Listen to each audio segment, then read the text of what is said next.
പ്രതാപം നഷ്ടപ്പെട്ട് കരിവെള്ളൂർ ബസാർ പള്ളിക്കോവൽ എന്ന നാട്ടുകാർ വിളിക്കുന്ന ചരിത്രത്തിൽ അടയാളപ്പെട്ട ഒരു നാട് ദേശീയപാത വികസനത്തിൽ ശോഷിച്ചുപോയ കാഴ്ചയാണ് വർത്തമാനകാലത്ത് കാണുന്നത്.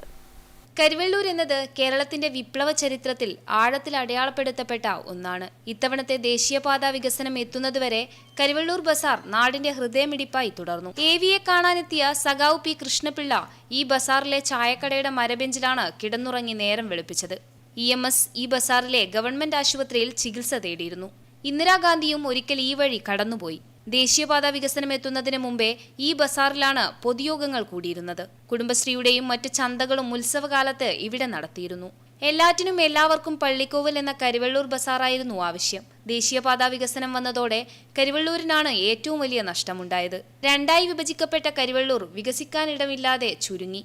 നിന്നു തിരിയാനിടമില്ലാതെ കരിവെള്ളൂർ ഇന്ന് വീർപ്പുമുട്ടുകയാണ്. ദേശീയപാത വികസനം എന്തുകൊണ്ടും നല്ലത് തന്നെ. പക്ഷേ കരിവെള്ളൂരിൻ്റെ വികസനം ആകെ ഇപ്പോൾ മുരടിച്ചിട്ടുള്ളത്. രണ്ട് ഭാഗമായി തിരിഞ്ഞതുകൊണ്ട് തന്നെ ഇവിടുത്തെ കച്ചവട സ്ഥാപനങ്ങൾ അതുപോലെയെല്ലാം എല്ലാ സ്ഥാപനങ്ങളും മന്ദീഭവിച്ചിട്ടുള്ളത്. ഇവിടെ ഇപ്പോൾ അങ്ങോട്ടും ഇങ്ങോട്ടും ജനങ്ങൾക്കുള്ള സഞ്ചാര സ്വാതന്ത്ര്യം വരെ ഇല്ലാതായിട്ടാണ് ഉള്ളത്. അതുകൊണ്ട് തന്നെ ഇവിടുത്തെ ജനങ്ങൾ വളരെയധികം കഷ്ടപ്പെടുകയാണ്. അതിനുള്ള പ്രതിവിധി എന്താണെന്ന് നമുക്ക് മനസ്സിലാവുന്നില്ല. പുതിയ ദേശീയപാതയിൽ എന്തെങ്കിലും അപകടമുണ്ടായാൽ പോലും താഴെയുള്ളവർക്ക് നിസ്സഹായരായി നിൽക്കാനേ കഴിയൂ. കരിവെള്ളൂർ രക്തസാക്ഷി നഗർ മാത്രമാണ് വലിയ പരിക്കൊന്നുമില്ലാതെ രക്ഷപ്പെട്ടത്. കരിവെള്ളൂരിന്റെ ഏക ആശ്രയവും ഇന്ന് ഇവിടം മാത്രമാണ്. News bureau, Karivellur.